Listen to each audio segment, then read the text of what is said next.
আসলে ছেলেদের বন্ধুত্ব আর ঘোরাঘুরির প্ল্যান এরকমভাবেই হয়। হঠাৎ আমরা ৩ জন একসাথে বসে গল্প করতেছিলাম। তখন আমি বললাম যে, "কোথাও ঘুরতে যেতে মনে চায়, কিভাবে ঘুরতে যাওয়া যায়?"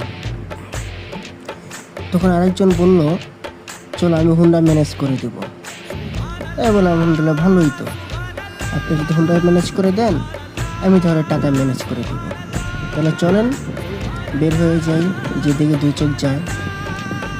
সে এরকম হুন্ডা ম্যানেজ করে নিয়ে আসলো আর আমি টাকা দিয়ে দিলাম। বাইকে তেল ঢুকিয়ে সুন্দর মতো হাতে আছে বাইক, পকেটে আছে টাকা। ২টা বাইক নিয়ে চলে গেলাম নিকলির উদ্দেশ্যে। এখন ২ চোখ যেদিকে যায় শুধু ঘুরতেই মনে চায়। ডানও হচ্ছে নিকলি হাওর, বামেও হচ্ছে নিকলি হাওর।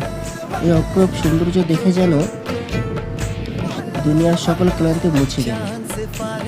আর যত কষ্ট ছিল, অনেক কষ্ট হয়েছে আসতে। পরে যেহেতু আমরা একা একা ছিলাম, প্রতিমধ্যে একটি টিম পেয়ে গিয়েছি আমরা, কিছু ভাইদেরকে যারাও আমাদের সাথে নিকলে চলে আসলো। তো আমরা এরকমের সবাই একসাথে মিলে একসাথে একটা ট্যুর দিলাম। এই ট্যুরটার পরে নিজেদেরকে খুবই ভালো মনে হচ্ছিল, কারণ সারাদিন দুনিয়ার ব্যস্ততা কাটাতে কাটাতে আসলে আমরা দুনিয়ার ব্যস্ততার কারণে প্রাকৃতিক সৌন্দর্য উপভোগ করতে ভুলে গিয়েছি।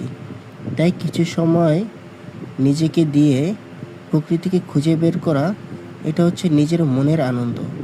তাই আপনারাও যারা এরকমের প্ল্যানিং করতে চান, এরকমের বন্ধুদেরকে মিলে নিয়ে এরকমের কোথাও দূর থেকে গিয়ে ঘুরে আসুন।